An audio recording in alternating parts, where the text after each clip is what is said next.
Bowl, bowl, bowl, bowl. I think of the show Bobo Bowl, Bowl, Bobo Bowl. That was the whole title. It's like this muscular guy that had like nose hairs that he used for weapons, and he had like a yellow fro. I'm not making this up. It used to come on Cartoon Network. I'm not making this up because I downloaded the whole series that's on my hard drive that I need to watch. From that, like, let's take a moment here because, like, I read weird stuff on the internet, like, for fun. Like, I like go on like forums and like read things that like crackheads post on the internet while they're high. And honestly, you could have convinced me that one of them came up with that. I'm just putting that out there. I know Cartoon Network got crazy back in the day, but I'm just putting that out. I mean, they're still getting crazy. Why do you think Adult Swim's still going strong?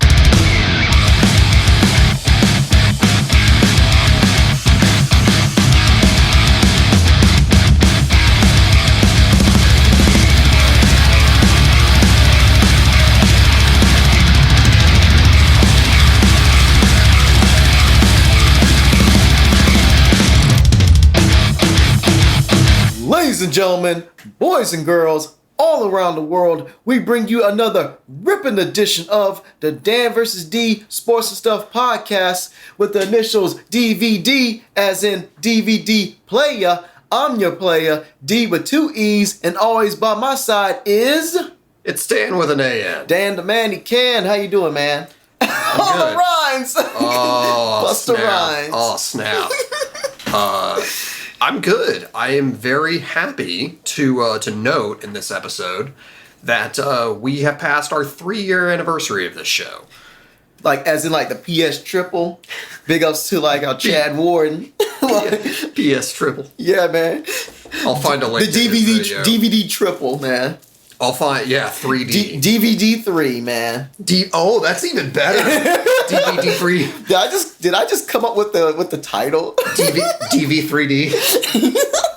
It's our gimmicky like third movie in our series that will randomly have 3D for no reason, even though nobody cares about that anymore. I mean, is it gonna be like similar to like Niga Higa's Space Jam 3 that came out before Space Jam 2 because it's still in production, but it features Jeremy Lin as their NBA player. Really? Jeremy Lin? Yeah, man. Like a few years back, that was a YouTube video. Oh my god! I think I showed it to you once, man. It was great. But anyhow, It's been a while. Where should we begin? I mean, because it's COVID-19, coronavirus, COVID-19, the adult lives, and pretty much it. the obligatory we haven't recorded in a while. Here's the 3 news items we missed. Man. No, there's been quite a bit more news than that because there's on this day of in August of 2020 there is actual real sports again. Yeah, yo, when you say on this day, I just think of like that chorus by Alter Bridge. On this day, I see clearly everything has come to light. Oh man, Miles Kennedy, dude.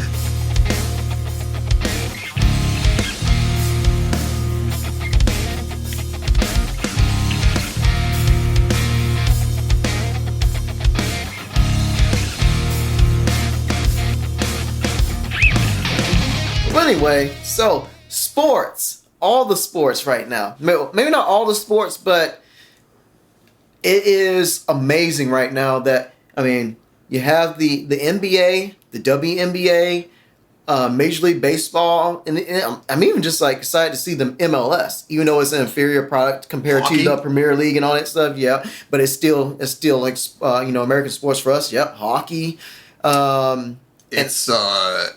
It's been interesting to see because essentially, I mean, we sort of saw this in wider society where we reached a certain point and people by and large basically just decided that they were like done with coronavirus, even though coronavirus wasn't done with them. Yeah, and so you had, at least some people who started like going back out places, even if they did so safely. I think, everyone kind of relaxed their incredibly strict sort of like, I'm gonna, barricade in my house and not go anywhere.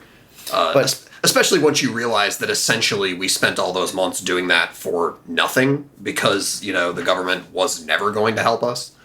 except for the state governments, like our state government actually is trying to keep us safe and whatnot, while other states and the actual main guard is trying to be like, yeah, you're being too much of too strict with your stuff, and we're like, no, our cases have spiked, and we need to make sure we be smart about this because reopening to like phase 3 and stuff with the cases the way they are right now is just asking for even more trouble. Yep. So yeah, and like, I guess like seeing like the stuff on the takes on like on YouTube and Twitter and stuff, which you should never look at, like the comments.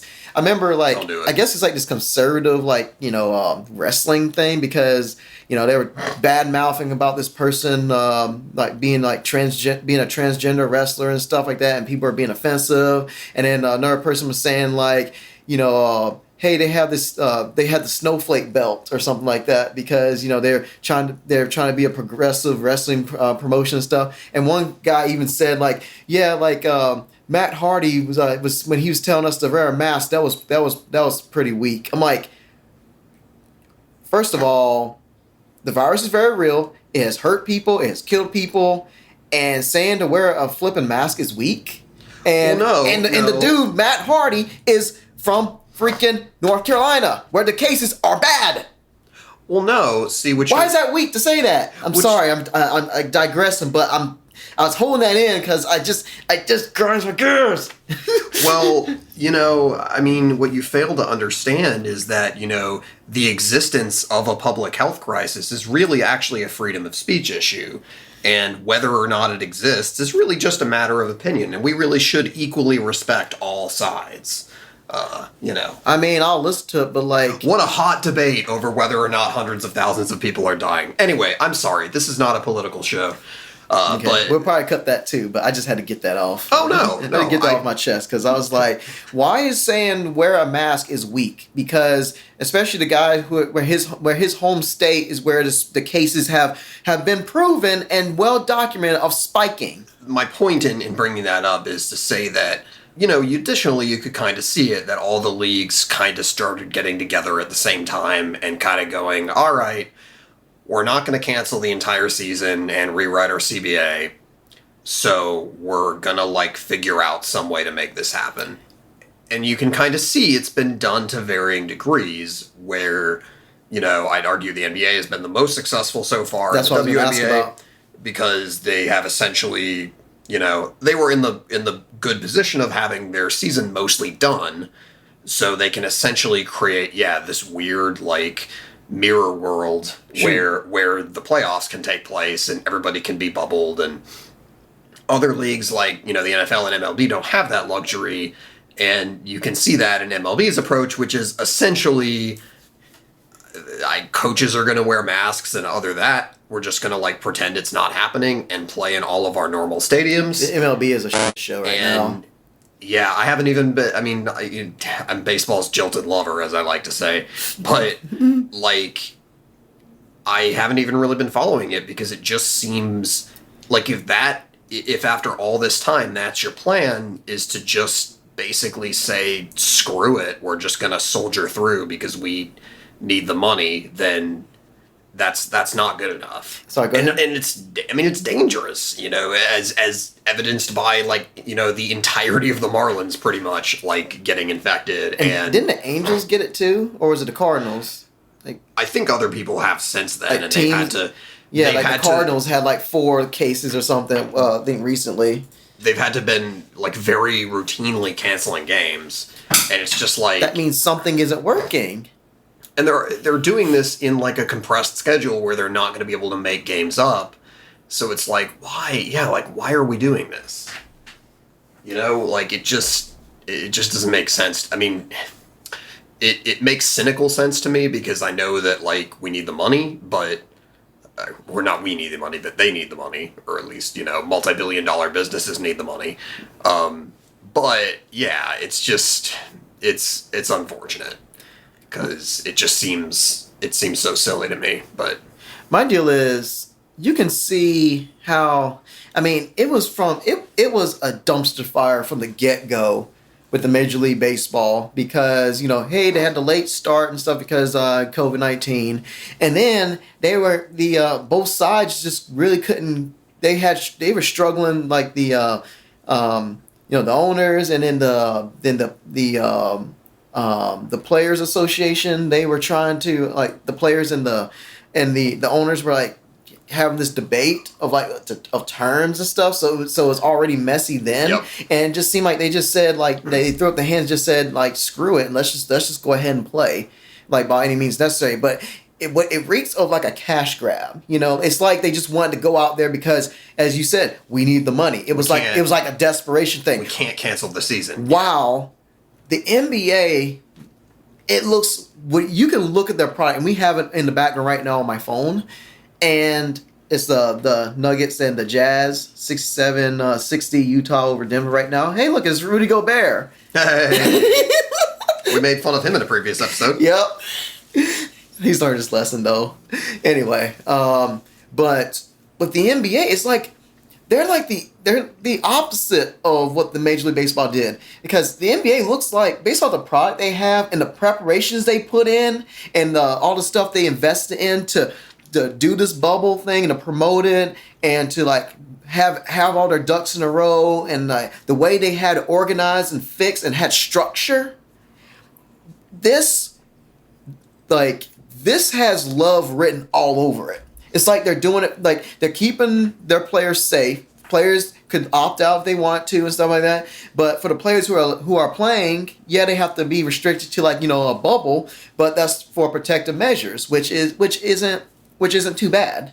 And furthermore, it's what they all agreed to do. Yes. They all agreed that this is really the only safe way they could bring it back. And this is full of love, in a contact sport. And this is full of love here. Like they put time and energy and love for their players and for the fans.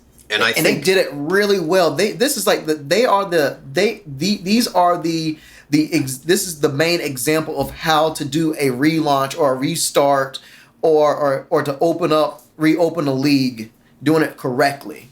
And I think it's worth noting also that the players used that leverage for something very good, which is BLM? Having very unequivocally in very large block letters, Black Lives Matter on every court. I mean, of the slogans on jerseys. Didn't they didn't have their last names on their jerseys at first, but they put it on the bottom because I guess it got a little bit confusing. And I just saw one just now, which made me laugh. Paul Millsap's it just says vote, but because his last name is also on it, it just says number 4 vote Millsap, which I kind of like. For like I'd vote Millsap for 2024. I mean, I'd vote Millsap in 2020 personally. I'd vote Gobert in 2020, honestly. You know what? He had a stupid response to the pandemic and then he learned. Which literally puts him ahead of almost everyone else. Yo! Oh my gosh! Fire in it! Man! Woo! So, yeah, no, we pull no punches here now. Goodness gracious! Now, time will tell if, one of the people ends up being a knucklehead and, going outside the bubble and then, getting people sick and stuff like that. Will go to... that's the American dream right there. Taking an excused absence from work to go to a concert. As if... a strip club. Yeah. Like a strip club. And it's what was it, to eat chicken wings or something? Because that was, one of his favorite foods or something. Yeah. And, this concept of, a strip club with super high quality food is like a foreign concept to me, but I guess Atlanta's a swanky city, so who knows? Swanky, but he's leaving. Imagine us leaving our 9 to 5 to go to a concert or something. That sounds like something that us common folk would do. You know what I'm saying? I'm gonna leave the bubble so I can party. I don't think I'm speaking out of school here when I say that I have.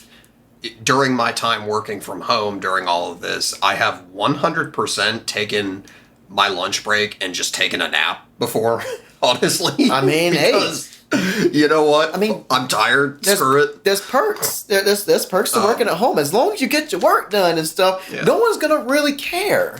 It's not exactly going to a strip club, but Dang. But anyway, I wanted to specifically point out the social justice stuff too, because I think that was part of it, is that they were like, hey, when we come back, all eyes are going to be on us. It's going to be like They kind of had to, because your sport, your league predominantly features African Americans and other nationalities. So you're trying to be all inclusive, man. But it would have Yeah. been, but it would have did a lot of damage to their brand, especially if with most of your employees are black and you're not saying anything. That would have been bad. yes. I mean, they would have been in their right to do so, but they using this as their platform to be like, hey, man, this is not okay, and this is what we have to say. And I mean, on the flip side, I'm not a completely uncynical person, to realize that, like, yes, they also came back because, there was lost television revenue to They recoup want the and money. stuff like that. And I mean, But- fine. That's, But that's their prerogative. Yeah, that's the bottom line. But they did it in a way that wasn't a rush job, and it wasn't out of desperation. They did it in like a calm and patient manner, and smart. Yes. And, like, I don't know. People, I mean, everybody is free to disagree with me on the efficacy and maybe the what am I trying to say? The momentousness of things like this, but like the first game when, the teams came out, and the same thing later that night when it was LeBron and the Lakers and whatever other team they were playing. The Clippers. And they came out, and the teams all stood arm in arm and took a knee on the court during the national anthem. That was very intentional, and it was, you know what I mean? And like that is not insignificant, that like a multi-billion-dollar business is like willing to do that and stand behind it. In a way that like the NFL never could, because they're tied up with so much like revenue for like more conservative businesses and stuff. No, frankly, because they're fucking cowards. Because if they Because did that stuff, they wouldn't they like piss literally- off the sponsors like for ESPN, the NFL, and all that stuff? Because NFL has like that partnership with the military and stuff. But then taking the knee was not about the flipping military, but they spun it into But that. like, but what Still mad exactly about makes that. the NBA different? They have all sorts of partnerships with various businesses too. You know what I mean? It's not that different. It's just that the NFL was fucking cowards. I mean, I And guess they refused. They took the one guy and they fucking blackballed him instead. So to be fair though, the NBA is more about being a sport without borders. Like you can go anywhere and people are playing basketball. Like certain countries and True. stuff, they don't do football. It's like we're hooping on the west side and they're hooping on the east side, like in the Asian countries from here to all the way on the other side of the world. And when they drafted Hakeem Olajuwon and stuff like back then, when David Stern and stuff like was open to the idea of more international players and stuff, so they have been doing this for the longest time. The NFL really hasn't been doing that. Like they don't really have much. Like this so happen. NFL Europe shut down. Yeah, they don't really do that stuff. Like Major League Baseball, they have players come all about because baseball is a sport that is played around the world for the most part, but they're not. They're not Nearly they're as not widely. activists for social change and that sort of thing. And the NBA and also the networks that sponsor them like especially like the guys like from TNT inside the NBA especially Ernie Johnson. I flip and love Ernie Johnson because he's an old white man, but he is down for the cause, and I love him, man. I guess he kind of has to be because he's been hanging around with Kenny Smith for 20 plus years, and now he's kicking it with Charles Barkley and Shaq, and then whatever players they'll have do the show with him. So it's just. they're more open to like racial equality and stuff, and they're a net like TNT was like a network, and and just the NBA as a sport has been more open to like talking about that and like kind of pushing that that narrative of for equality more than and better than like the other sports that are out there. I mean, hockey can't really do that because let's be honest, there's like we're talking like maybe 1% of your player base is black, if that. I was So going to say, they can't really do that. So it was kind of paved. It kind of wrote itself, for them to do that. it's frankly something you could say about baseball too. That baseball has like struggled with diversity in recent years, at least in terms of like specifically like having Black It Americans. seems like there's less black players now, like because remember back in the day we had like Andrew Jones and them and Ken Griffey Jr. and now it's like they used to. But now it's more of like I see less and less. Yeah.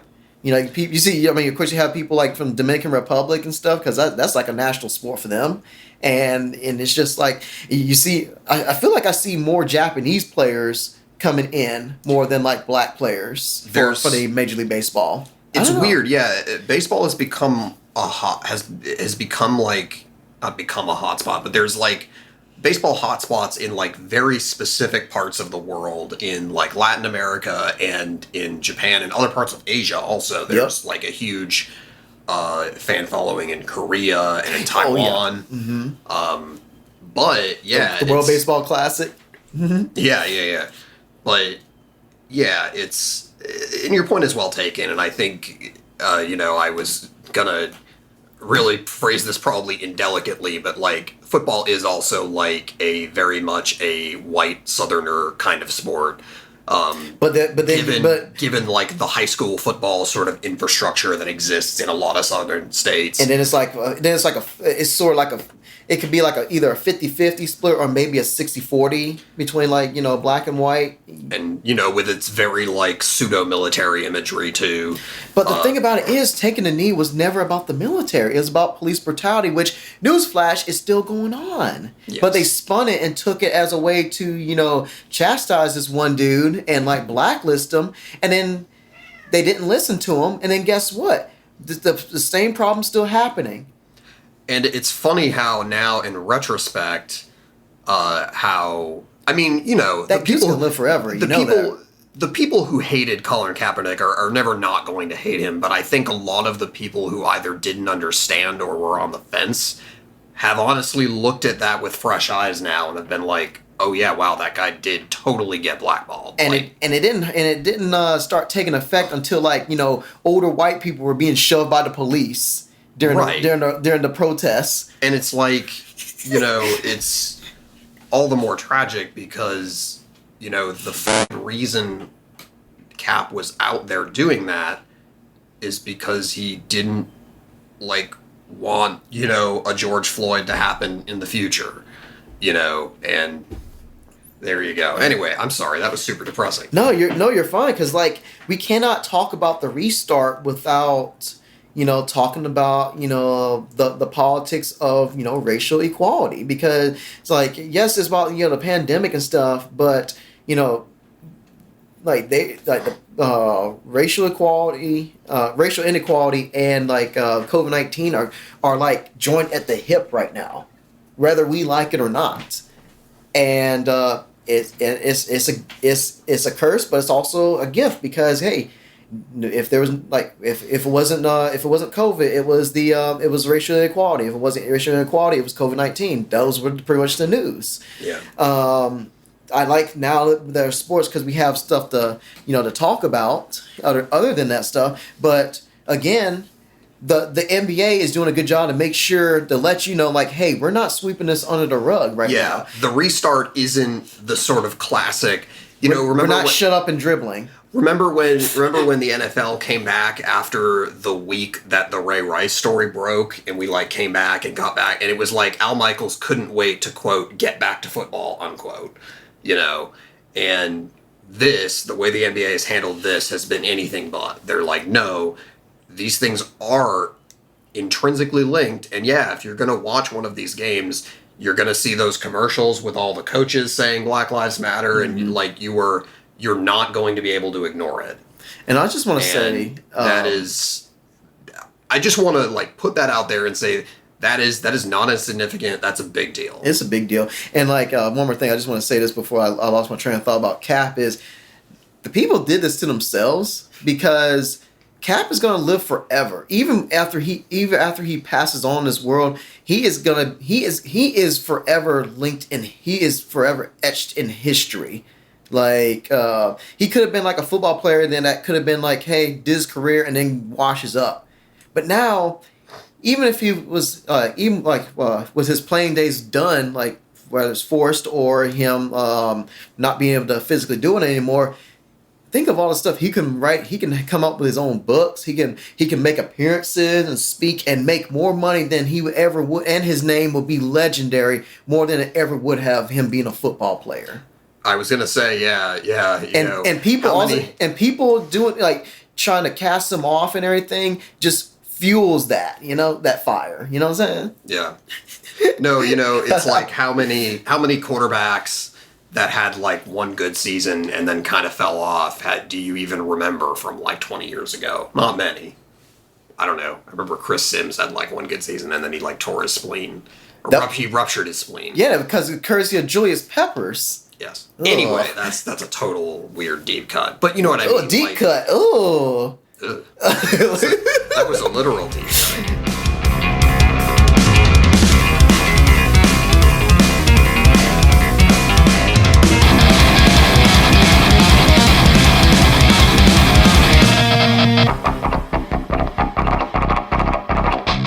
Let's slightly shift gears, but we're still in the NBA. Let me go with your initial reaction. How do you feel now that the NBA is back? How do you feel? Let me get your take on it.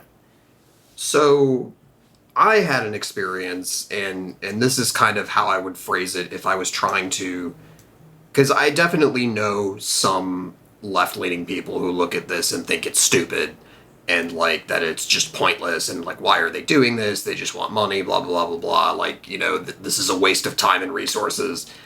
And as you know, I went over to your house and we watched those first two games together. That night we were more so talking and stuff and catching up while it was more in the background. Yeah. Well, we were, but it brought us together. We were like hanging out, and we were, and we weren't ignoring.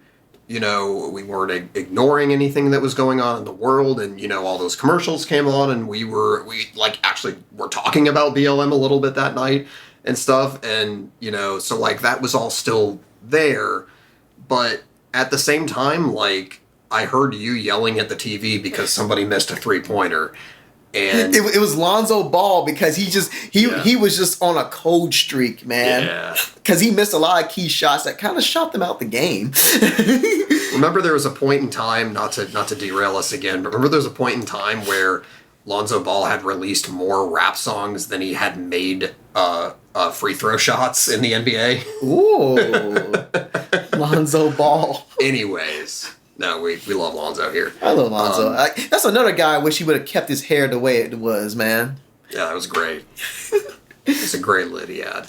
Anyways, and I, so like we did that, and it was just a fun time, and the next morning I woke up and I like actually like felt like relaxed. I felt like muscles had like untensed.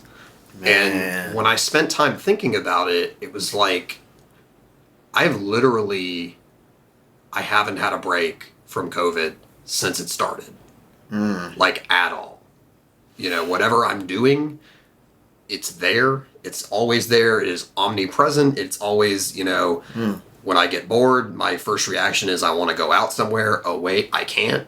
Or you can, but you have to like make sure you have you have taken these precautions before you do. And even then, it's still a risk. For me, like performing live music was a huge haven for me pre-COVID, and that is just completely gone now. So like all of those things. I mean, that's like my personal situation, but like that's how I'd couch it, man. Is what like everybody needs a break sometimes. Like Mm-hmm. you cannot have like this level of hypervigilance about your surroundings constantly, all the Mm-hmm. time, all day, every day. Like you need a break. Mm-hmm. And you know, it's not for everybody, and that's okay. But you know, everyone else has had like Netflix and to watch all this time, and you know, it's something that like I don't know. It brings me comfort in a way, and it's not. I don't see it as like a false sign that normalcy is returning or anything like that. It's hey, you know, just like you and I come on here when like bad shit's going down in the world, and we go, hey, look, we are not, you know, we're not world leaders, we're not movers and shakers. We really can only do so much in our lives to change things.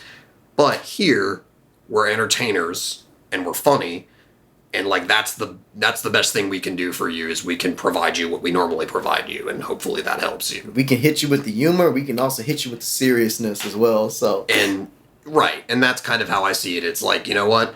Honestly, this is what they do best. This is, you know, there isn't anybody else in the world who can play like who can play basketball like LeBron James, and it's a joy to watch. and shooting the So, basketball and all that stuff with all these yeah, players and stuff, and it's just yeah, they're doing it safely. They're not, you know, and they're, you know, in my mind, I think they ticked every box of like what they needed to do to bring it back. So yeah. I mean, they even got fans. yeah, I mean, they have the the virtual fans, so they're like zoomed in. Yeah. Right?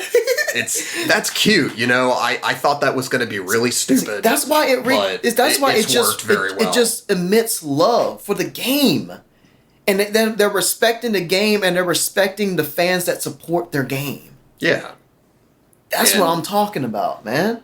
and that's the thing. I think you're seeing that the people who truly care about it and weren't going, oh, keep the politics out of my sports. Like Shut up and dribble. That's my personal. It turns that's my out- personal quote unquote favorite. it turns out those people gain power by portraying themselves as a majority, but they're really not. And you're seeing that the people who truly do care are still here and are still following it, and that's something. I'm rambling a bit, but No, you're good. that's how I feel. How do you feel? I feel like I've been talking a lot. No, you're good. I also try to make sure that I don't like try to interrupt and stuff because I love your thought process. Because I remember like back in the you know, in past episodes and stuff, like, you know, I'll kind of like, you know, interject or kind of cut you off or something while you're in the middle of a thought there. So that's something I've been working on as well. So I mean, how can I put this? It's awesome. It's like Christmas. It was one of those things that needed to happen. I guess it didn't need to happen, but we needed it, and it was like sort of like therapy. I think I mentioned that like on that time when they first opened it, when they did the restart, the first night of restart. It just felt like it felt therapeutic because Yes. it was like it gave you like the hint of like return to normalcy, even though we're still not where we are right now. And plus It's just comforting. yes, and to be and like just being like excuse me for being like a cynic, it's never gonna return back to No. where our old normalcy was. Like it's And it this gonna be shouldn't. it's gonna be it's gonna be forever. This world is gonna be different from the world we had before, you know, before COVID-19 showed up. But just being able to see, because basketball and just sports in general is. I remember when I saw like before the NBA came back, I was excited. Like I was at the big burger spot while me and my fiance were waiting on the on burgers, and I saw the WNBA. I don't watch it, and I'm guilty of that, not watching it and stuff, because I want to respect the women in sports and whatnot. Connecticut Sun, baby. New York Liberty, baby, back in the '90s. I'm still a fan of them, but I just don't know any of the players. I'm not going to root for no damn New York team. Except for Nescu, who suffered a grade 3 sprain, who probably will miss the rest of the season before, like right when she just started the season, and it was number one overall pick. She was the lady from was it Oregon? Yeah, she was that senior at Oregon, and then like that's when, you know, COVID hit, and then That's right. Yeah, she couldn't like prove herself, and like help lead her team to the championship. Everybody having their senior seasons wiped out. Yeah. Yeah. But I wish they could have did a restart on that, but it's just too much of a liability because students and stuff, and people don't want to mess with that. But I digress. There's no way, male or female, like there was just no way that you could bring college students into a like tightly regulated environment like a bubble, okay, and have them like behave. There's just no way. Fair point, man. And if any of you out there have ever lived in a college dorm at some point, you know that like the next great global pandemic will probably start in one of those places because they're disgusting. I still remember, I remember earlier this week, I had flashbacks of the Gatorade bottles. Oh, yes. That would be like just it would just be on the floor just randomly, like at a bathroom or even like the dorm hallway. Some context. I know we're digressing again, but some context for those of you who maybe didn't have the unique pleasure of these sorts of experiences when you were young. Or maybe you've had worse experiences and worse unique experiences. But, like, lacrosse players would, like, urinate in empty Gatorade bottles and then literally just, like, leave them, like, in the hallway. Sometimes, like, on the windowsill at the end of the hallway, like, baking in the hot sun. And it's just, like... And just, like, leave it there for, like, the cleaning guy to clean up, who came in, like, 3 or 4 times a week. And I just, like... There is no way that college students could do a bubble. I'm sorry. I still remember. It's just impossible. I still remember a time when somebody smashed smashed the flipping like sink, and it was like in the pieces and stuff. The entire building got fined for that. I'm here, so I won't get fined. But anyway, I'm sorry. I interrupted you. No, you're good. Welcome back, man. I love doing this show. I do too. But it was like getting reacquainted with a long lost friend. Even though it had just been like 4 months, it felt like years. Yeah, it felt like years because there was no sport going on, and then like the best thing that we could do was like was like NBA players playing online on 2K, and that was like the closest we could get to basketball. But being able to see the guys play and like seeing them being strong for us and risking their lives to play and to have the dedication and the discipline to do it safely and to give back to us, the fans, because they're doing it for the money, but they're also doing it for the fans because hey, fans love basketball, and it's what they do best. It's the skill they're best at. Yes, and like that's the thing they have to contribute. Yes, and not the only thing, but yes, you know what I mean. Yes, and it was just like, I was just thinking, hell yeah. I'm like Dr. Dre, yeah, hell yeah, and it was just like. I had hype when you mentioned, because I was thinking like, I'm not sure how this will work out. But then when you started being, of all people, this guy right here, Dan right here, he hasn't really been like the most excitable person when it comes to the NBA. But due to him dropping the MLB like a bad habit, this dude had hype. He had more hype than I did, like originally for the NBA restart. He's like, oh, next week, or on the week he was like, in a couple days we have basketball. And I'm like. Man, Dan is hyped for the NBA, and I was a skeptic, but when I saw the gameplay, I was like, "Welcome home." Yeah, and the games have all been like really good. Yes, and high level of play. Maybe a little sloppy, but like generally high level of play. Plus, it's nice to see players like seeing like guys like your Kawhis, your Paul Georges, your Anthony Davises, LeBron Jameses, but seeing guys like Michael Porter Jr. and flipping Bobo, man. But yeah, but the NBA is awesome. It rules. It's great to watch sports again. It's great to be like an armchair critic. Like it's great to just get mad at get playfully mad at a player Get mad about who's normal stuff. Yeah, who's choking like come on man, pass the ball. You're not hitting today, man. If they need you to hit shots, you're not doing it.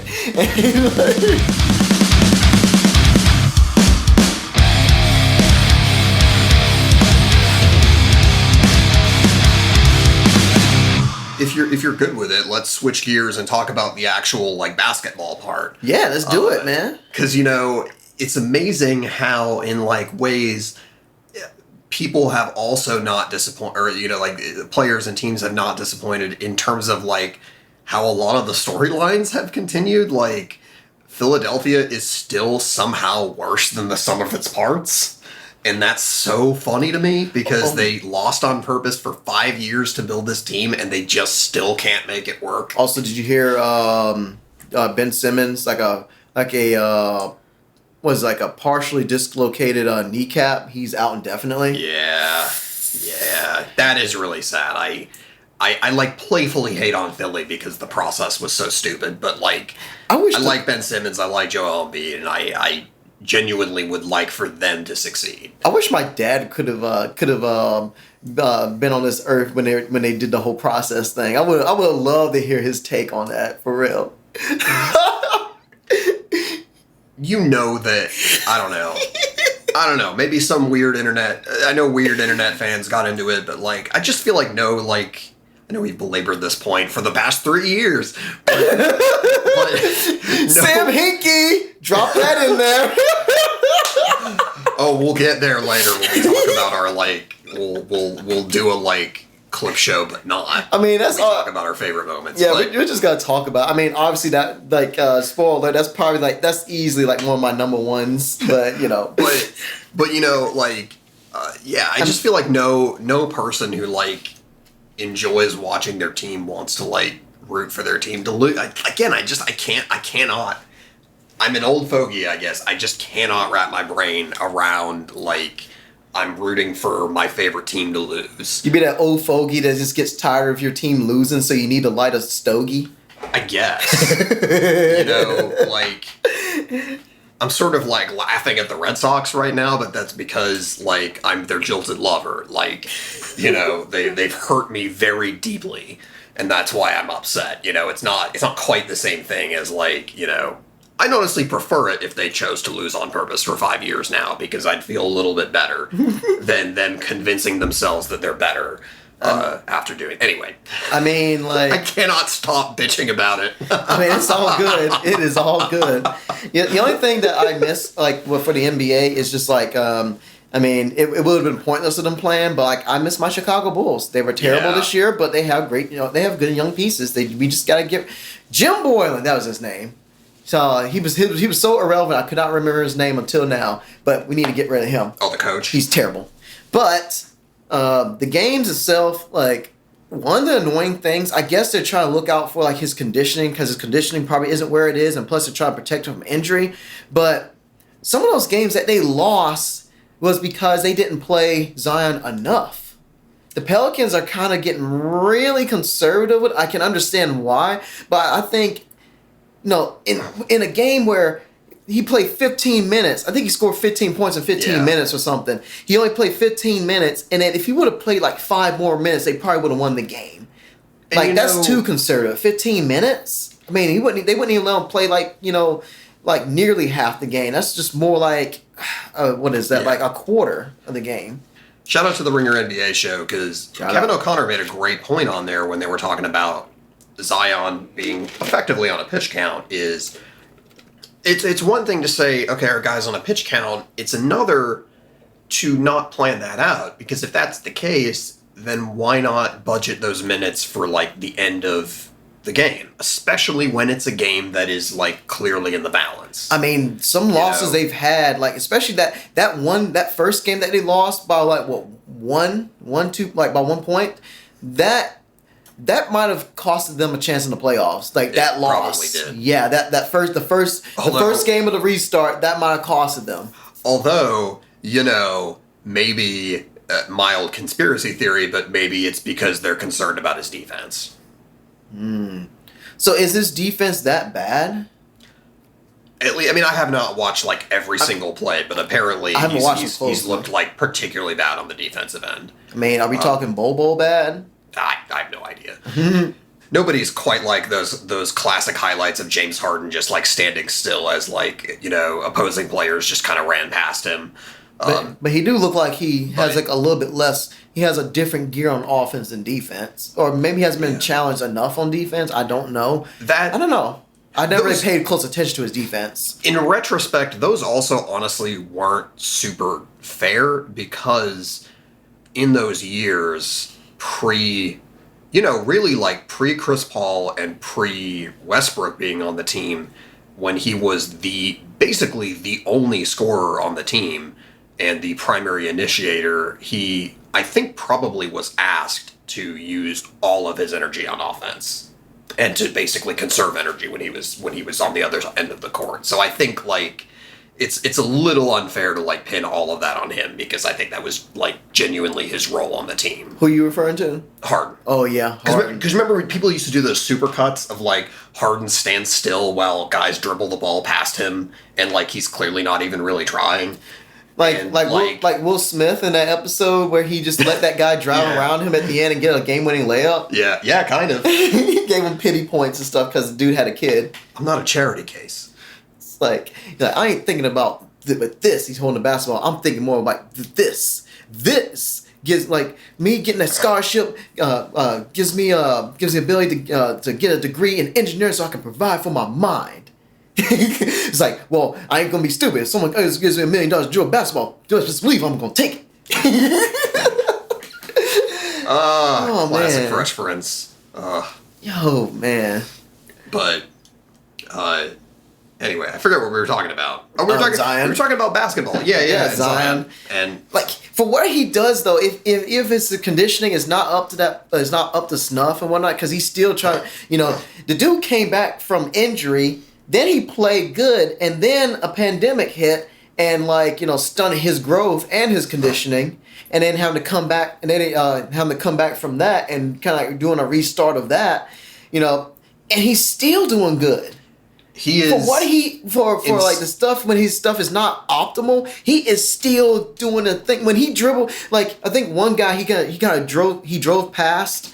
And so it was sort of like, he drove like, it was like 2 or 3 guys, like he drove past like 3 guys or there's 3 guys within him. He drove baseline and then got a layup and stuff because he was just playing big boy ball. Yep. I was just like, wow.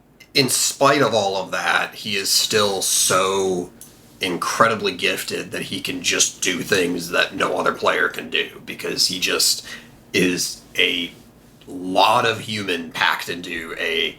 He's a 7-footer's worth of human packed into like a 6'7" frame, and it's just all muscle.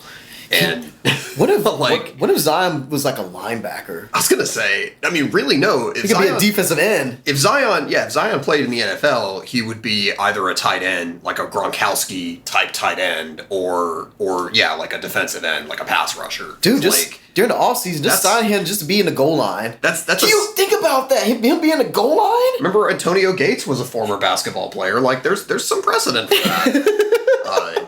I'm not seriously suggesting it, but but just for like comparison, like that's the kind of build this dude has, and that's the ability that he's able to shove around people that are even bigger than him, which just doesn't seem possible. I mean, he's just a freak athlete, man. Yeah. And I mean, it's not like he's skilled too. It's not just that he's a freak athlete. Like he's I mean. And ESPN gushes over him, like all the TV channels, like or TV networks gush over him, as they rightfully should, because he's one of the perennial faces of the franchise, of the league now. Yeah, definitely of the franchise. And, on the flip side, the reason to maybe be optimistic about him going forward is even if he loses a little bit of the athleticism, everything that he's done to this point is like, again, because he had the injury and stuff, like he's really not gotten many reps. He's not had much practice time. He's been doing most of his offense with like one move, so like give me Throw the ball up, I'll dunk it. Give the guy a proper off season and, just continued time, like, learning and developing, like, that guy, 85% of that guy's athleticism with, like, elite skills is still, like, one of the best players in the game. I mean, it's like, I also love his pimp walk. He has like a little pimp walk, like that when he that little limp, that little lean, like lean to the side or something. He's just so like stoked that he just can't help but walk that way. I mean, he walked this way and talked this way. But this ain't. But what isn't the same is this game. Like, well, it's the same game, but it's a different feel because like. We're not taking it for granted and stuff, and it's just great to see like the Phoenix Suns, Devin Booker. He's a flipping stud. That's just like he just was playing on a bad team for a while, but the dude who can play, he's dope. DeAndre Ayton's pretty good. I even got to see Cam Johnson, a former Tar Heel. He had like a double-double. I think he had like 19 points, 10 rebounds or something. So that was cool. Put it this way on Devin Booker. None of the guys he plays against that have to defend him say that he's great stats, bad team. Like, that is very much an analyst take and, not a thing that, like, the people who actually play against the guy would say. So what did the guys say about him that play against him? He's just a great player? That's been, like, the keyboard warrior internet knock on Booker for a long time, is that he just, like, puts up great numbers because he's the primary scorer on a bad team who plays in garbage time a lot, which is like... But he's a good player. The guy had 70 points one time, like, that... Oh, gosh. You can't do that and be bad. Man. That's not possible. I mean, look at Kemba Walker when he was playing for the Hornets and stuff, yep. And then he goes to the Celtics, and oh yeah, he's still really good. He just got a better supporting cast around him. He's not asked to be the man. Talk about another guy though with some. How do you feel about your Celtics, man? Let's jump into them. Your Celtics. Well, I was gonna say on a like mildly sobering note is talk about Smeltics. The mildly sobering note is talk about another guy who has some potentially concerning signs going forward that he had 3 months off and is still having trouble with his knee. That is a concern. Yeah. Dang it. But he's been out there. He's been playing. That's why you have a pitch count because of that. Your margin of injury. That's fine. I've barely actually been able to see the Celtics yet. But Jason Tatum was like well on his way to becoming a superstar. And, a, like, probably top 10 player in the league. It looks like he regained it now. And he has not missed a beat. And, Jaylen Brown is still Jaylen Brown. And it looks to me like they're doing the smart thing. And they're going to find a way to basically keep those guys together. Also, Air Gordon, man. Gordon Hayward's been balling. Yeah. Hayward. They're finally getting what they paid for when they signed Gordon Hayward. He's getting tired of people like talking trash about him and saying as a weak link or saying like there's like a form of nepotism because hey, Brad Stevens was his former coach and everything. So I guess he just got tired of that. But the dude can ball, and remember he couldn't. I mean, it took him a while to get back from that injury. Even when he was playing, he was not himself. Because he had like almost a career. He had a career-threatening ankle injury, man. Remember that, like when Paul George like snapped his leg in half, he was in an exhibition. He was not immediately like, Paul freaking George like the second he came back. Like it took him. It wasn't like a full season, but it like took him a while to kind of play back into. Really being like confident in his body again. That last year with the Thunder.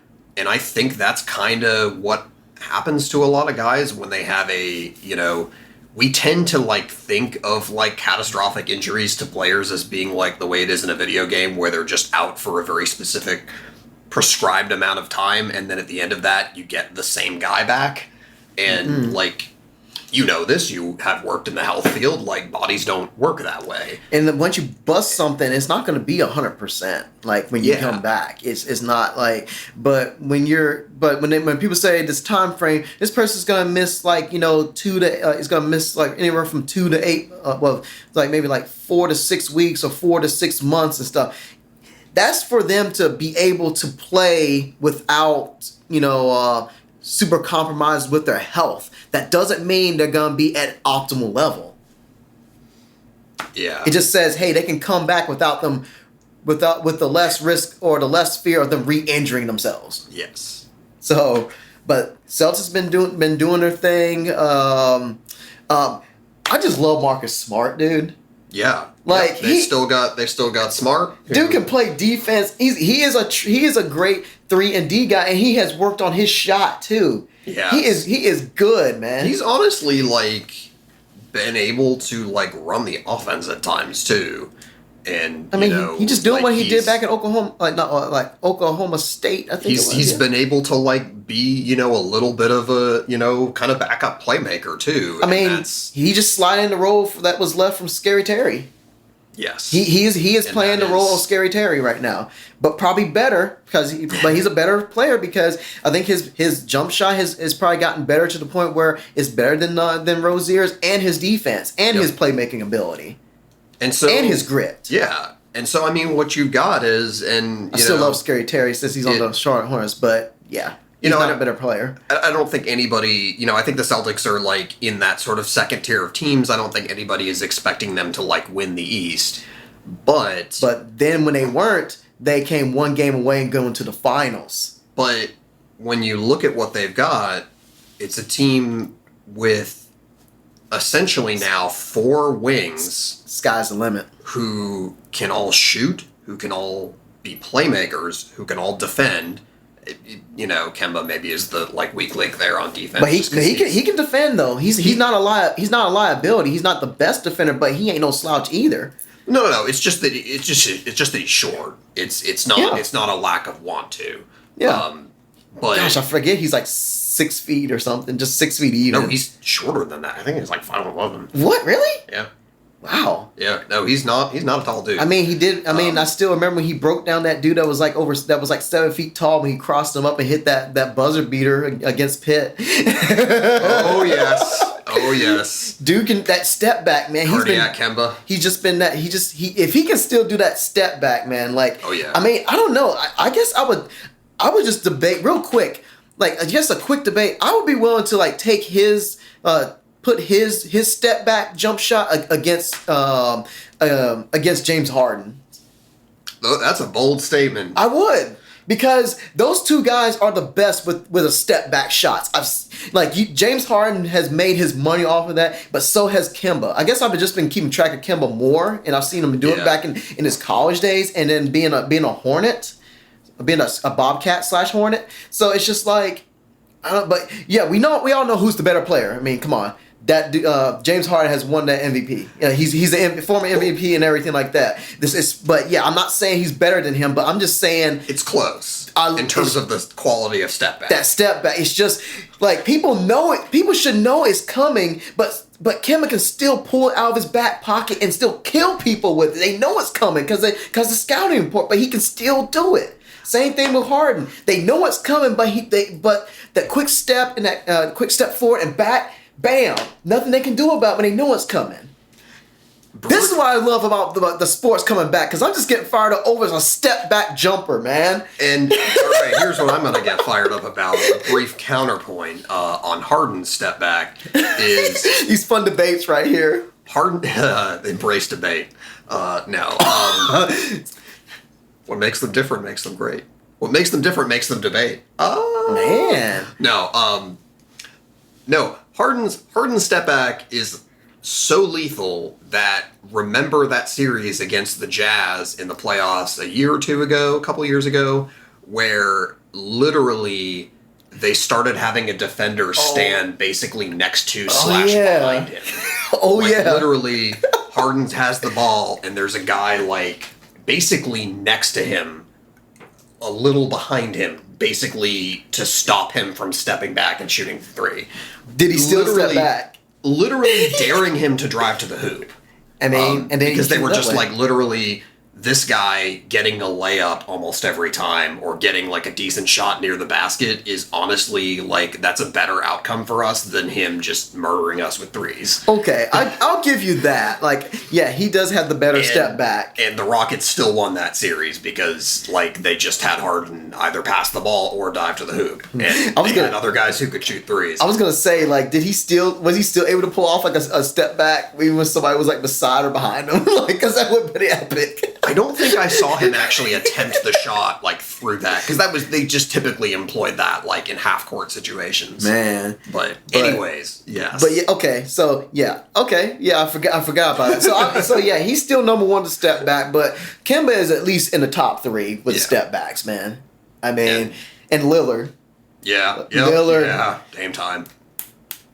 Yeah, I'm tapping my wrist, because you know what time it is. Dame Dollar. It is Dame Dollar time. Dame Dollar. Other players too. Although it's a shame that he didn't embrace 10 cents as his symbol instead of a whole dollar, because then whenever he has an assist, it could be a Dame dime.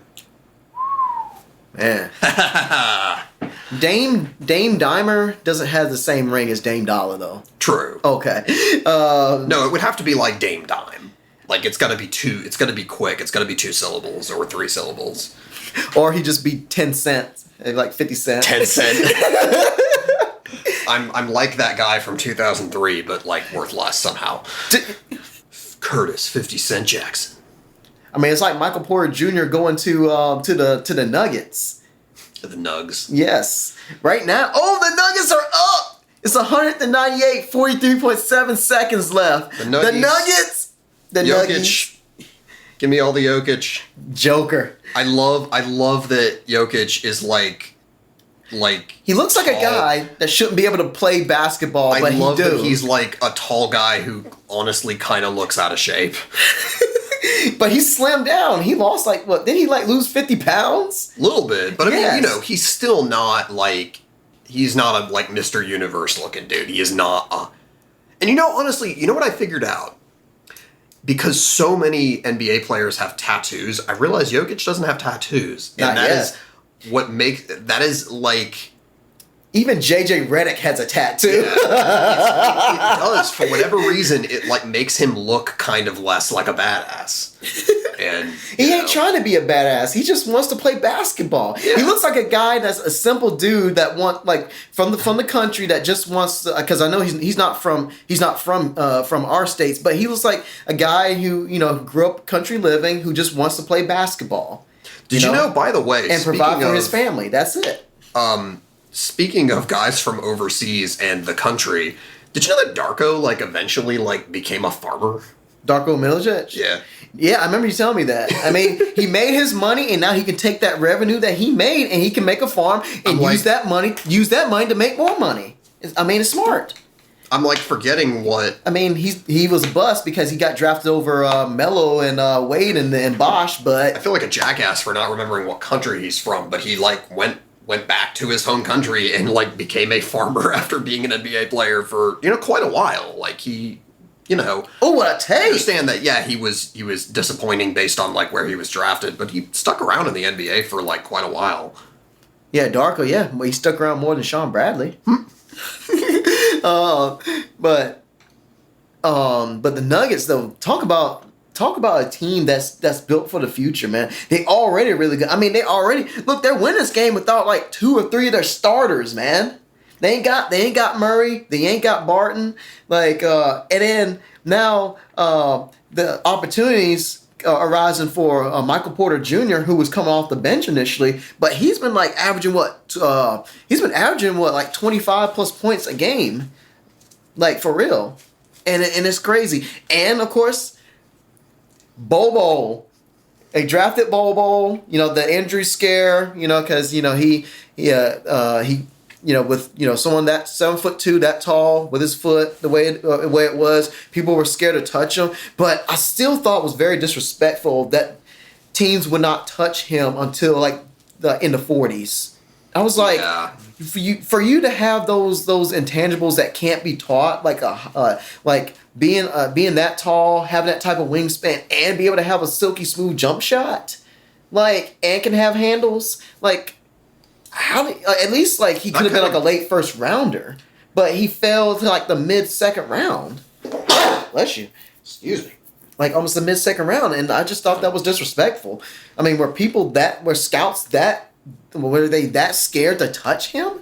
I guess so. I think Michael Porter Jr. was even drafted in the first round by the Nuggets, and he went from like being like a without a doubt can't miss #1 pick, but with the back injury and the back surgery he had, when he played like I think when he played one game at Missouri, and then went pro, like teams were afraid to touch him, and guys were drafted above him.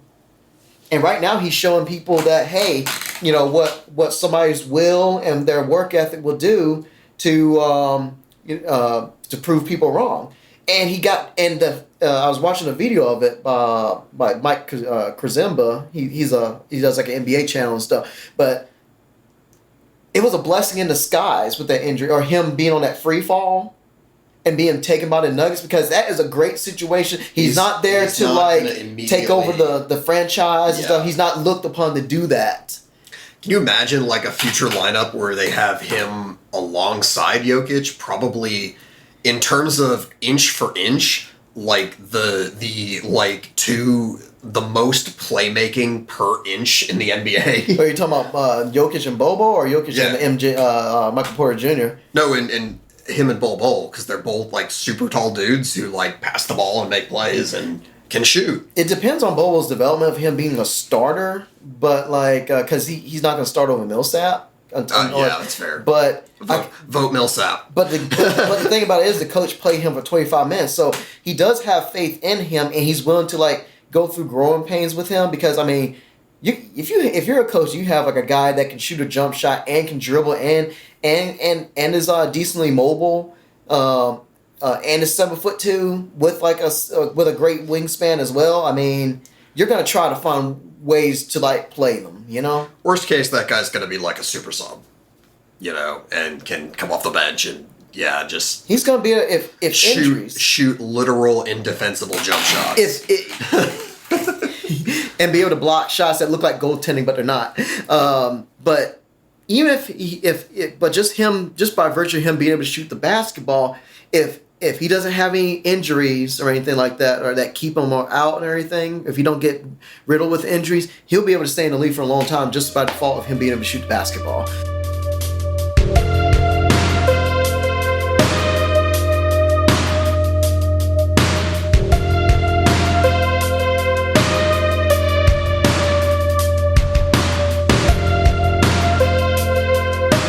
Of course, the Lakers, I mean,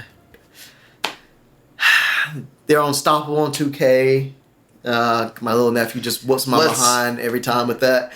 But LeBron and AD, I mean, what do you guys say? I think in terms of like, the sort of like classic like Sports Center like who's gonna win kind of stuff, I think you can really honestly, you can boil it down to 3 teams. The two biggest series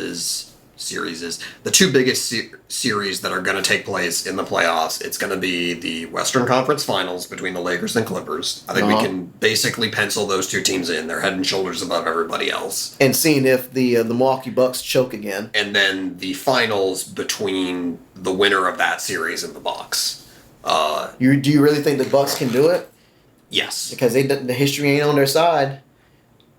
I don't see a scenario in which the Bucks are not playing in the finals. Barring like an injury or there's like a weird outbreak in the bubble or something, God forbid. I don't know. The East is not going to be a cakewalk, man. Like if Celtics play the way they did last night against Pascal Siakam and those boys in Toronto, like they could beat anybody. I mean, also if the 76ers, they can get a certain gear. I mean, and then you got guys like the Pacers, like they're a good little team. And I mean, there's a lot of good talent on the East. I mean, it's still the teams aren't as stacked as the ones in the West, but it's not going to be a cakewalk with like they will come they're likely to come out of the East, but they are going to have to bring a breakfast, lunch, and dinner because it is going to take a lot of work. They can't just show up and win. It ain't going to happen. Well, Okay, so I'll list off the three teams that I think are the biggest threat to the Bucks Okay. in the East, and rank them for me in order of like how threatening you think they are. Okay. So I would say the Celtics. Mm-hmm. I would say the Heat. Oh yeah, the Heat. Because Jimmy Jimmy and, Butler, aka Sideshow Bob. my brain is like not firing on all cylinders right now, so I'm gonna have to look at the standings because I forget. It's That was 76ers. their team. No, I don't think it's the 76ers. I really don't. Oh, and the Raptors. Right, those Yeah, were the three the teams. defending champions. Just because they don't have Kawhi Leonard, we forget them. Well, no, that was going to be the point that I made. Is the Raptors are really, really good. because that development of Pascal Siakam. Now that is an awesome name. If I ever heard Siakam has developed. Pascal Siakam. That sounds powerful, you know. You know, Van Vliet is still very good. Fred Van Vliet. Kyle Lowry. Kyle Lowry. You know, really stepped his game up as well. Who else? Marcus Saul's on that team. Right, yeah. God, we thought Marcus All was done. And same thing. He has really found a great niche there. Serge Ibaka. Yeah. And they got a good little bench too. Yeah. Talk about a guy with The bench mob. Yeah. God. But they just don't have that Kawhi Leonard, the kind of separate them from from second, third best to being the best. But we can't count them out. But okay, those are your three teams, and actually that they're the other top three teams. So I guess that's not exactly controversial. But I'm gonna go with the Magic now. but Raptors, Celtics, and Heat. Who is the? And it's worth considering too that the Bucks are not, by virtue of their seeding, they're not going to have to play all three of those teams. But realistically, which of those teams is gonna could actually do it? Toronto, and it's more than just them just being the team that's really right behind them. I rank Toronto, Boston, Miami, and the 76ers because I don't know because 76ers they don't have any depth. I mean they have depth, but they I think their window was last year when they had Jimmy Buckets, and then when they couldn't get it done, I think that just and then they let go a lot of pieces and stuff JJ Redick is gone, and he was a good little piece, and all the stuff and the guys that they gave up in that trade pretty much for a rental for Jimmy Butler. They gave up a lot just for a rental. And Tobias Harris too, which I love, and I love to what you talking about paying him all that money? Yeah. I mean, I love Tobias Harris, but they traded all those guys, and lost Jimmy, and they replaced him with Al Horford, and who is not a fit. That was very. I tell you, man. I think that was just out of spite because he kept killing them from when playing with the Celtics. I think that was just made out of spite. That was 100. that was the Yankees signing Johnny Damon. That was hate drafting, or the Patriots signing Wes Welker. That was we're just gonna take this guy away from our rival. I mean, also Wes Welker was also pretty damn good. Which I'm sorry, that's a move that you only make when you are that close and you're pretty sure that sort of move can put you over the top either by making you better or weakening the rival. And I mean, yeah, they made that move when they're the sixth best team in the East, and it's I don't see it with Philly right now because and also the injury. I don't know what Ben Simmons and plus for the love of God or love of the universe, whatever you believe in or don't believe anything at all, which is fine. He just doesn't have a consistent jump shot, and in this league, that's what's holding him back. And you say he won't do it. He wouldn't take a couple threes a game like Brett Brown told him to do, and he can't do it. You can't get 30 points just from 2-pointers and free throws. You can't do and then win it for your team. You might can get by with weaker teams, but in playoff basketball, when the defense becomes more intense and they put the clamps on you and they dare you to make shots and you're not hitting them, they're gonna give those to you all day, and then it's a matter of picking your poison, and that's a poison that they're willing to live with. and not even gonna get poisoned by that because he hasn't proven he can shoot threes or make them like that. Yeah. So it's just, and plus they just don't have the depth like they did last year. It's So no, 76ers are good, but they went from like a borderline. They went from like a great team that choked to like to a good team.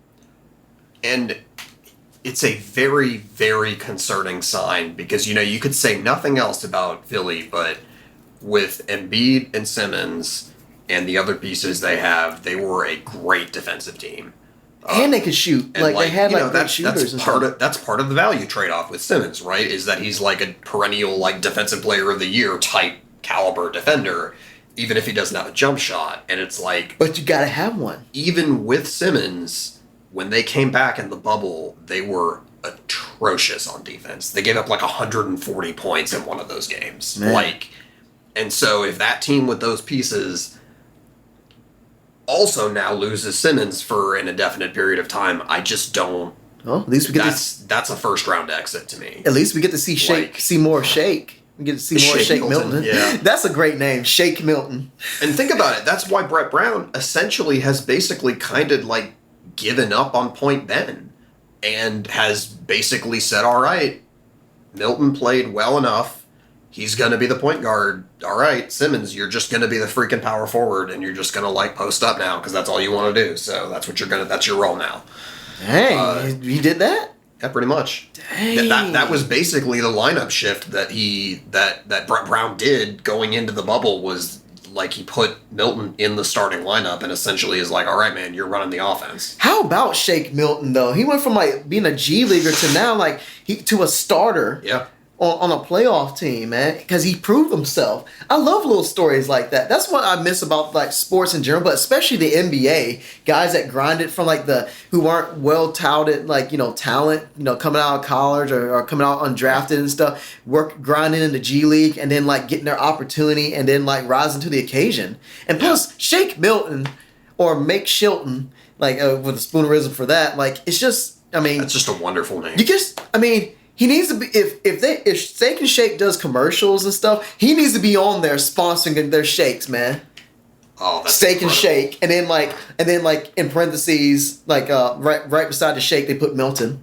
Oh my God, Steak and Shake Milton. I mean, they need to be on that, and also with Taco Fall, like Taco Bell during the fall. Yep. They gotta do it, man. Steak and Shake needs to stay in business first. They for real. So what was my third team? It was the Heat. I still think they're young. I still think they're too young. They have the talent with Jimmy Buckets. He's no secret. Bam Adebayo, which I did not know how great he was. I just thought he was like Hassan Whiteside type of player. Generic big dude. But he is. But like I knew he could play. But his offense wasn't necessarily good back in Kentucky. But the dude had length. He had athleticism. Apparently, he's like, when I heard stuff about them, the announcer saying, we need to run the offense through Bam.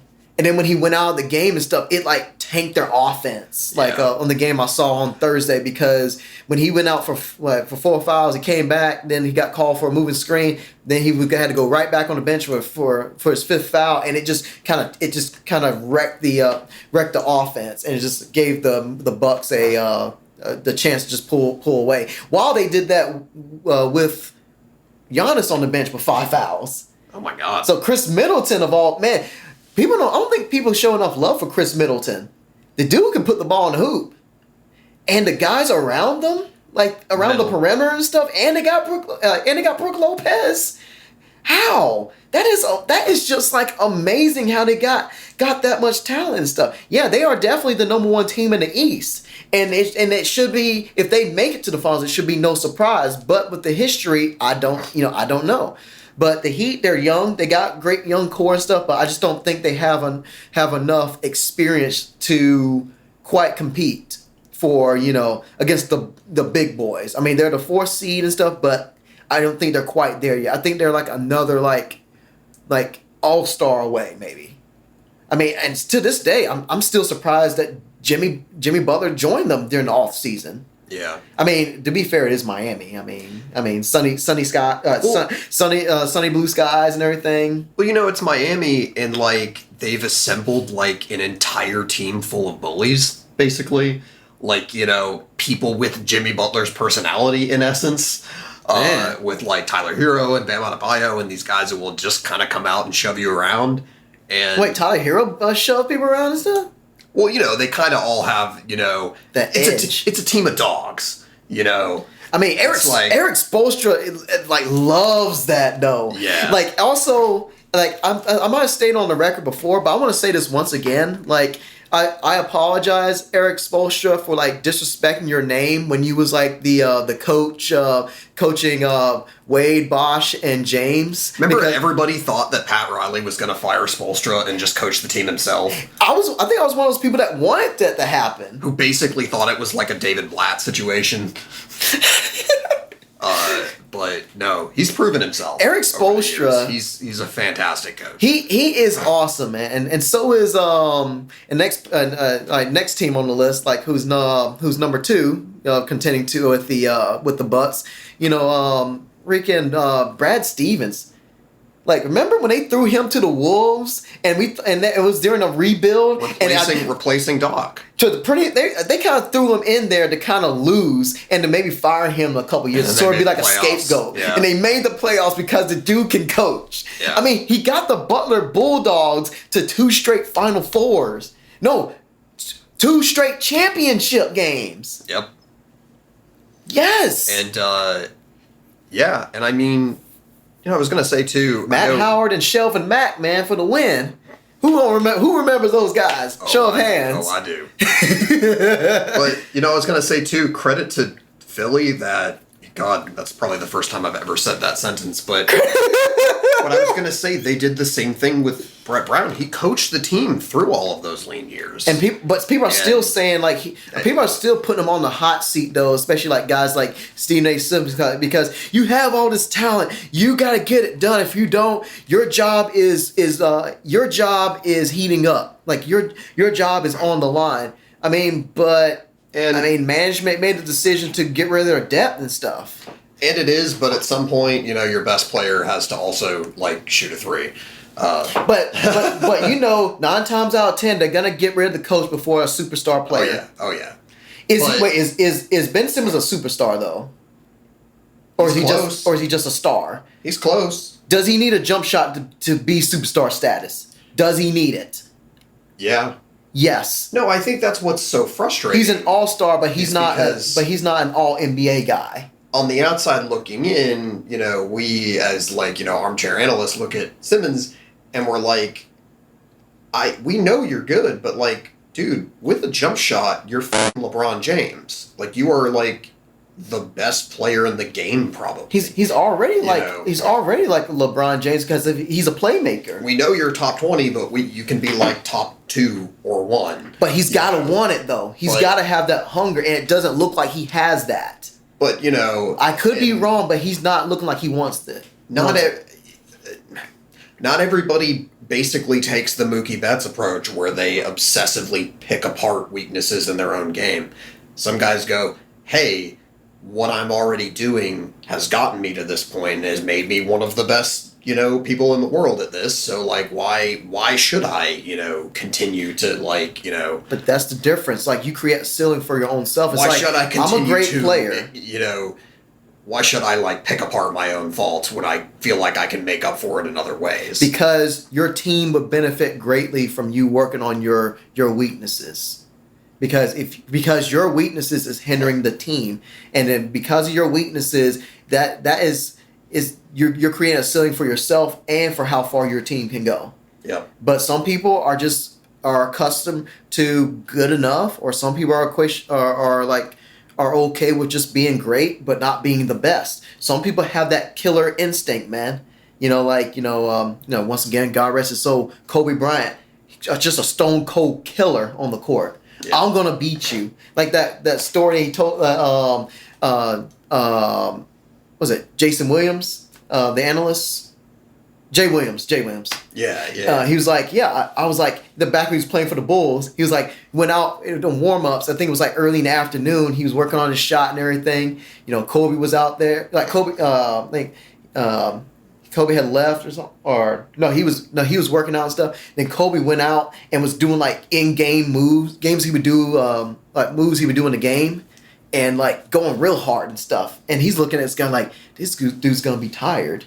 And then when they got to the actual game, he wasn't even close to being tired, and he torched the Bulls. And he was like, Jay asked him after the game, like, "Yo, how are you not tired of stuff?" He's like, "I was gonna let you know that I wasn't gonna let you know that you was gonna outwork me."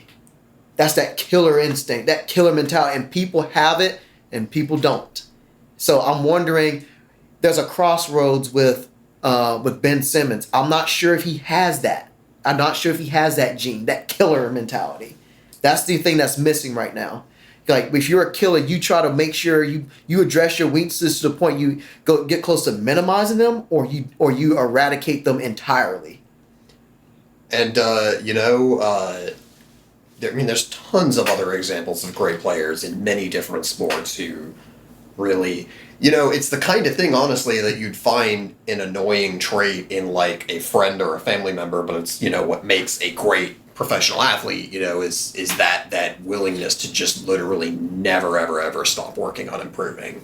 Mm-hmm. And I brought up Mookie Betts as an example. What Michael Jordan? What took him from literally being a non-prospect and a like little 5'10" dude to like someone who he's only 5'10"?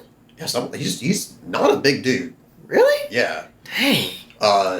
I cannot stress this enough. He was a non-prospect. He was not highly drafted, and he just seriously. Yes. I thought he was one of those highly touted guys. No, it was like Rafael Devers and them. I thought Mookie Betts was like one of those top prospects y'all were like scout, because I remember you was raving about him. Like, yeah, this guy's gonna be good. No, Devers was like a highly signed whatever like international player, but no, dude. Yeah, no, Betts was just came out of nowhere from incredibly hard work. I mean, obviously, yes. Like, clearly there's some natural talent and, world-class hand-eye coordination there, but we're talking about a difference between, like, him getting a contract, like... but also like, the willingness to work on it, and mm-hmm. Remember that it was very similar for Trout. Trout was the 24th overall pick. Mm-hmm. So 23 teams looked at the greatest player probably in the history of baseball and were like, including mine, by the way. Yeah. And probably mine too. Yep.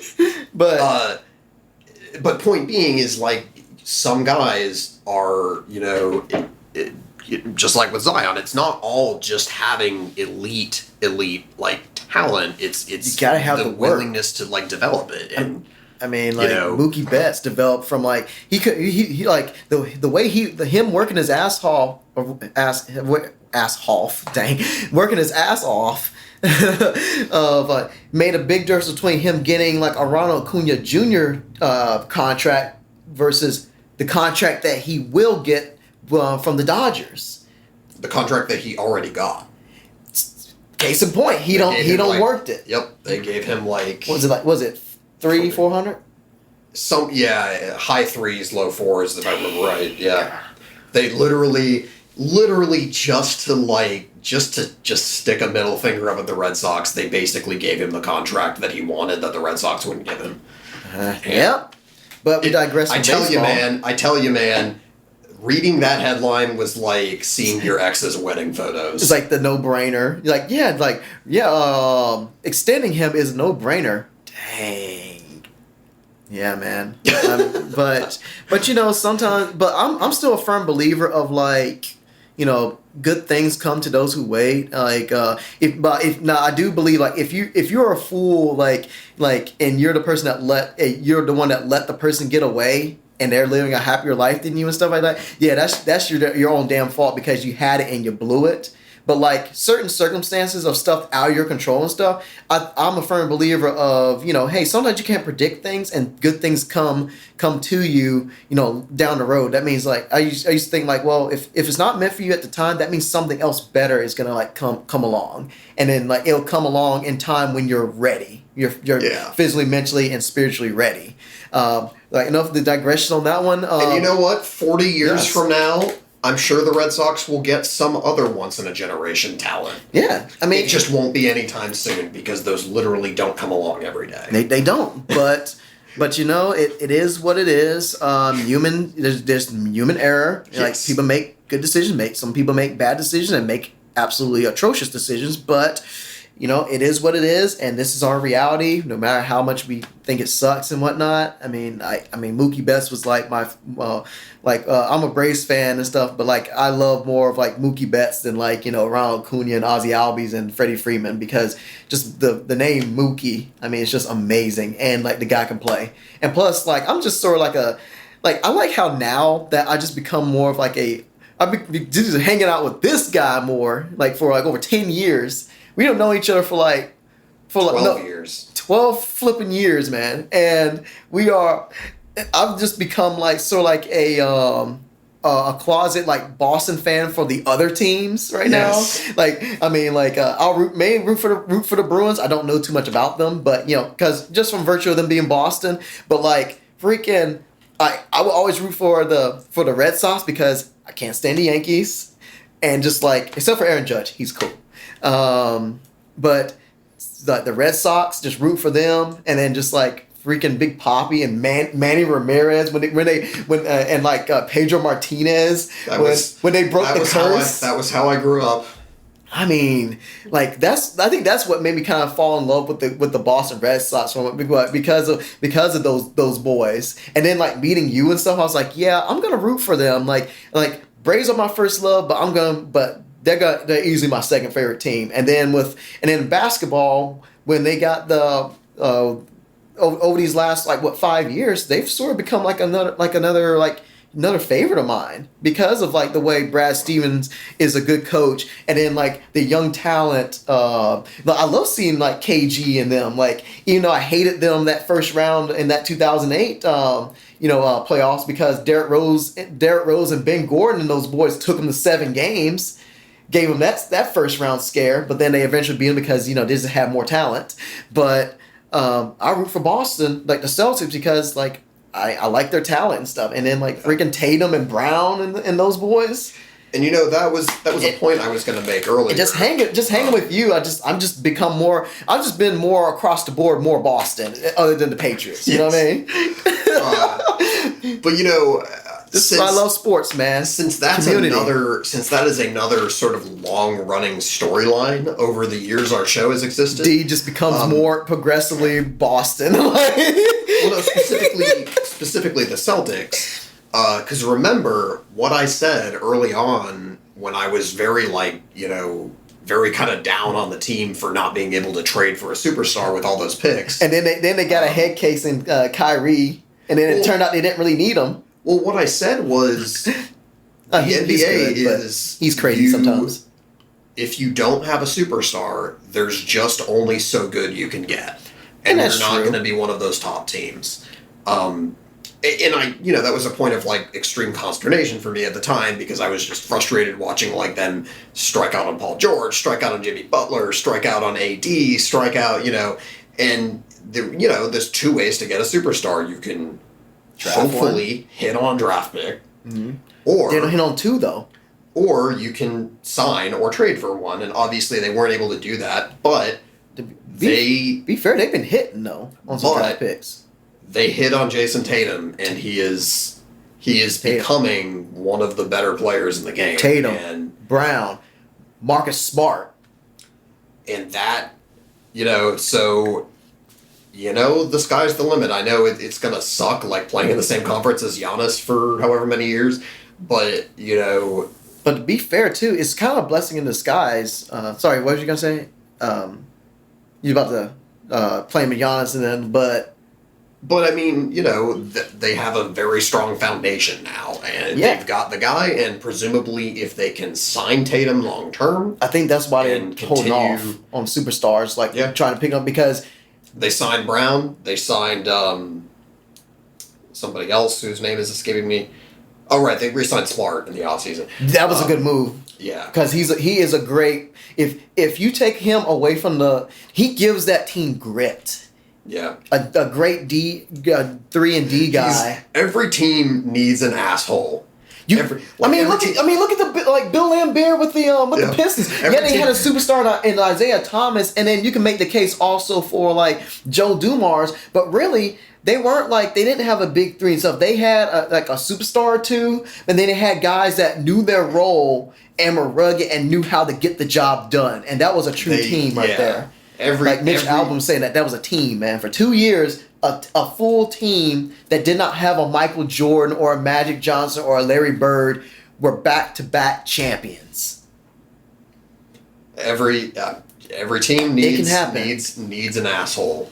And needs a pest. Somebody who just is incredibly irritating to play against. Yeah, and you just need a guy who would just do the dirty work and do what he's asked to do, and who's not trying to be the man, Yeah.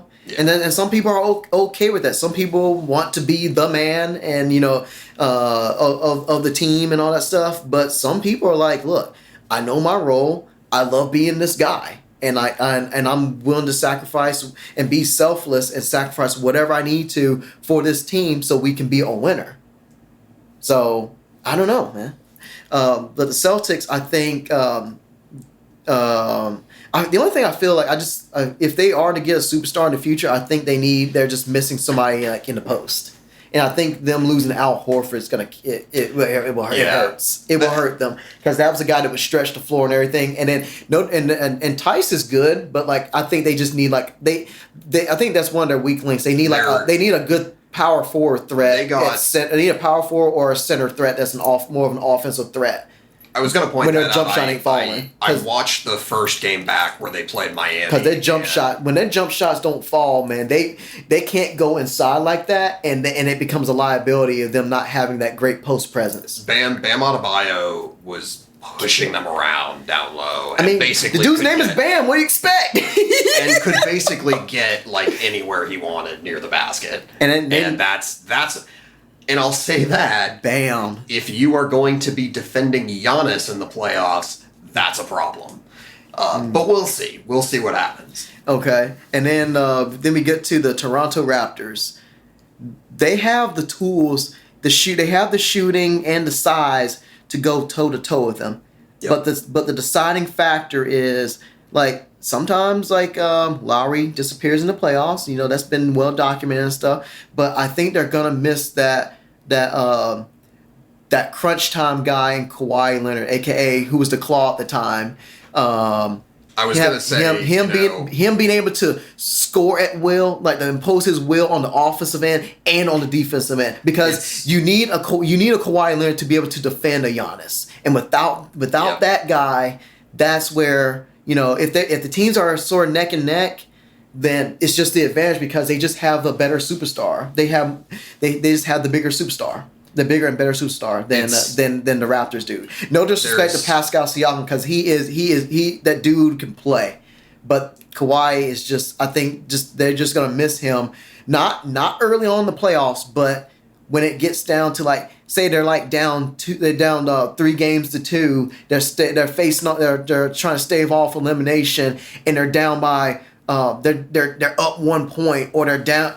Let's say they're down 1 point and they need that score, but Kawhi is there, or they're down, or they're up 1 point and Giannis has the ball. Who's defending him? That's what I was going to say. There's 12 seconds left in the game, and you need either you need a bucket or you need a block. And don't even need a block, just need a stop. And the other team is going to prevent your attempts to scheme a bucket. So you just need someone who can impose their will. Who knows? Maybe Siakam can do that. Pascal has grown a lot. He went from being one of the men to he is the man.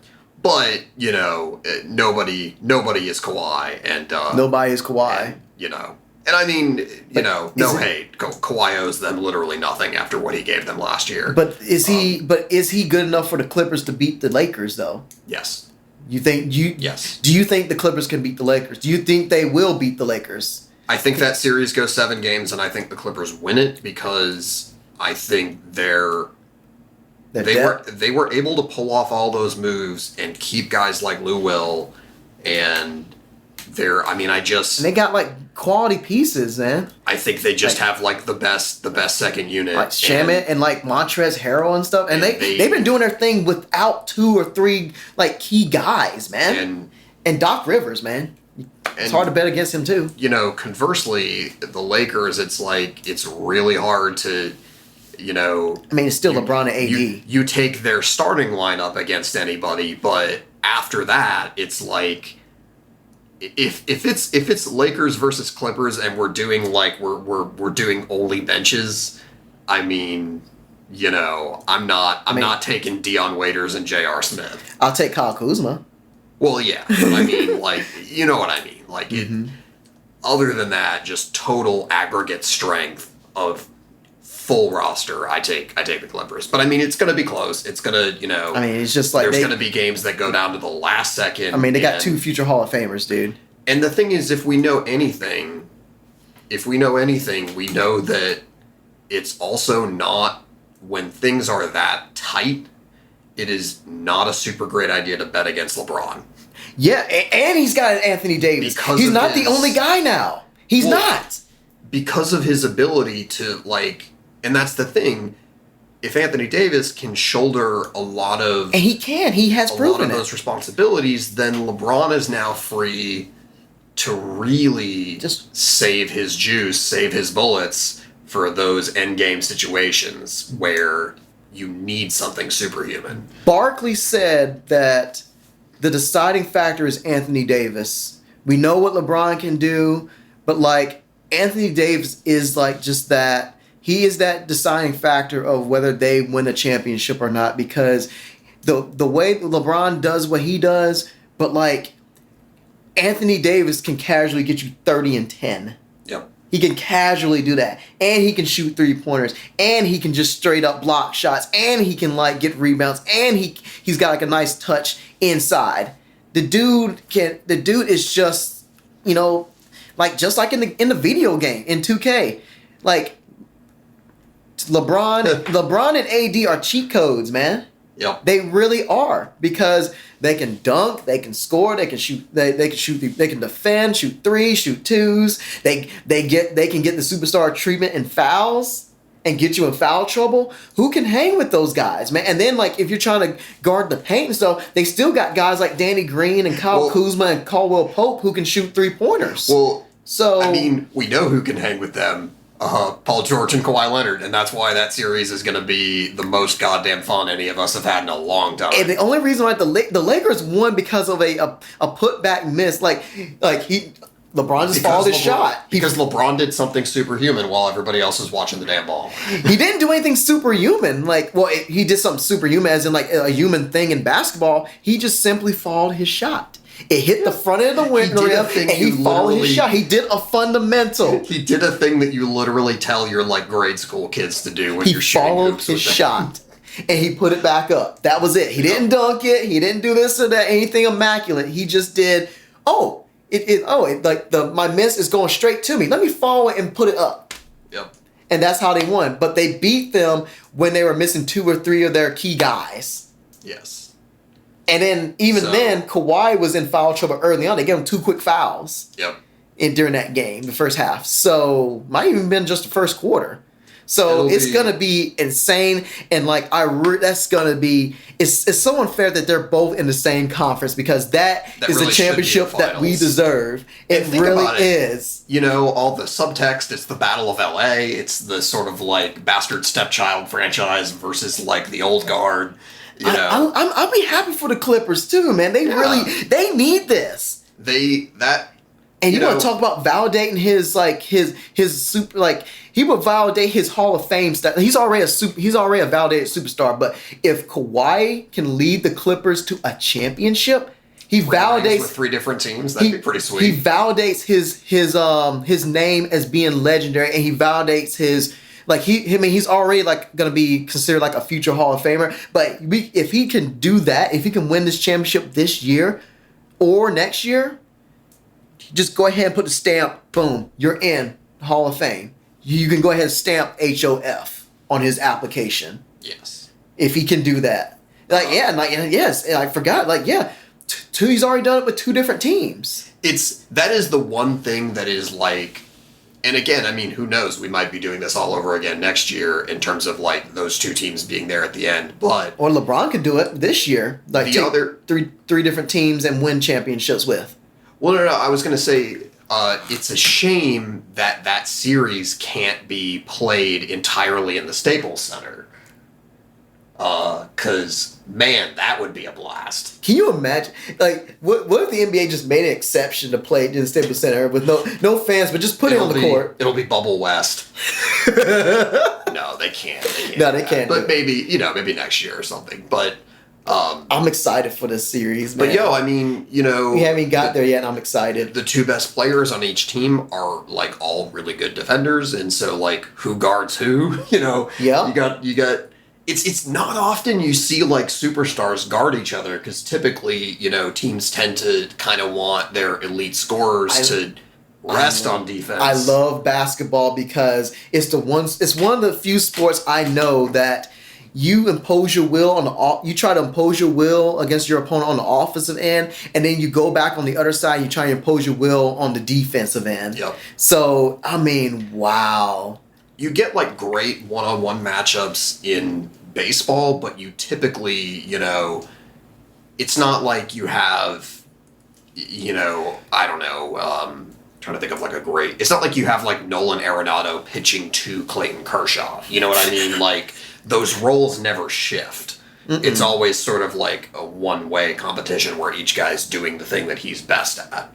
As opposed to in the NBA, it's like you're gonna get some like LeBron guarding Kawhi action probably. Joe, LeBron and Paul George, or Paul George versus like Anthony. Yeah. Oh my gosh, I am salivating over these matches right now but we're like writing fan fiction right now. But here's the thing though. Neutralize. Okay, so we don't start talking about the East now. So we're just like talking about sorry West, but it's gonna be the Battle of LA. So guys. We all know it's gonna be Clippers and Lakers. We all know what the most important, like in terms of like who's gonna win. That's the most important series. But those 2 superstars cancel each other out. Then who you got now? Because the Clippers have more depth. That's why I said Clippers, dude. Because I take their bench. Remember that game against the Warriors where Lou Will came off the bench and scored 40 points almost? Yeah, and they didn't have a superstar. I mean, they still lost in Lou. What did they win did they lose the series 4-1 or something? No, it was 4-2. They stole 2 games from the Warriors in that series. That's right. With literally essentially that team, but just no superstars. And Montrezl Harrell was banging with them too, man. It was great. Montrezl Harrell from Louisville. He wrecked him, and Scary Terry wrecked Carolina. Those Louisville players, man, I'm telling you. But Drew Bledsoe, man, we wore that jersey. Man, that was great. But I just don't know, I gotta give a shout out to my boy Danny Green, North Carolina product. Sometimes his jump shot was inconsistent when he played with Toronto. So I don't know which guy I'll get. I want to see if they get the Danny Green that was it for the Spurs. Then that makes it difficult. If they can get the Kyle Kuzma who can get them points and stuff before LeBron and AD came, that would be cool. If Caldwell Pope can be consistent with his jump shot, and if they can get production, maybe a 3 or 2, 1 or 2 threes from J.R. Smith and Deion Waiters a piece, those points add up. LeBron apparently still loves J.R. Smith, and so. I mean, honestly, that's a definition of a brother, isn't it? he made a big boo boo in that game, but he still has love for him, and he's still giving him helping him get a job, man. Yep. That is brotherly love if I ever seen it, man. And that's why it's important to keep good rapport with somebody, because you never know. You never know. They might have something for you, man. Yeah. So, but yeah, woo. Hopefully he doesn't forget the score again. But but you never know, dude, because like J Aren't episode 11.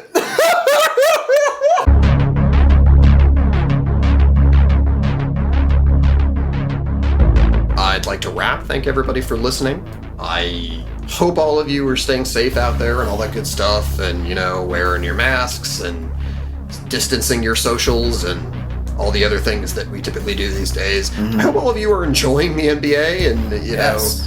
whatever other things you've been doing, sports things that are now back in our lives and making us all happy again. Any parting words for our two listeners? Parting words. We love you both. Yes. For real. I guess parting words is just like, no, we can't do it for like not everybody will do it and stuff, but like if you are able to, like, just wearing a mask and like doing the social distancing and stuff, because you're not just worrying about protecting yourself, like you're protecting, like, you're doing your part to, like, help the people around you. Yes. And keeping them protected as well. I just say these tough times, things are getting better. Things are getting tough. Some things are getting tougher. Some things are getting better. But I just say, and I probably will use it a detox probably in the next episode or so. It's just like just don't give up. Don't quit. Like these are really some tough times. The toughest some of the toughest we've ever faced, like as a world. But don't give up and keep grinding, because we're gonna make it out of this, man. And we're gonna be better for it. So, well, on that note, I just say, don't give up and just keep on trucking. I believe we can make it. In fact, I'm sure. Yes. If you fall down, stand tall, and come back for more. Yes. Who's that? Is that a Tupac? It feels like a Pac. Anyways. Maybe, I wouldn't be surprised if it was Tupac, though. Sounds like a thing you would have said. Yeah. Anyways, thanks for listening, everybody. In case I forgot my phrase. Something about hugging. Oh, Jesus! Oh boy. You probably are wondering why we're laughing. I cut something out. Lest we forget, I wish I could just hug you all, but I'm not going to as of yet. Yes, but someday he and we will. Yes. And that's what keeps us going, right? Is memories of good things like hugs. Yes, man. For real. Peace. Take care, All right, everybody. take care. Peace. Bye.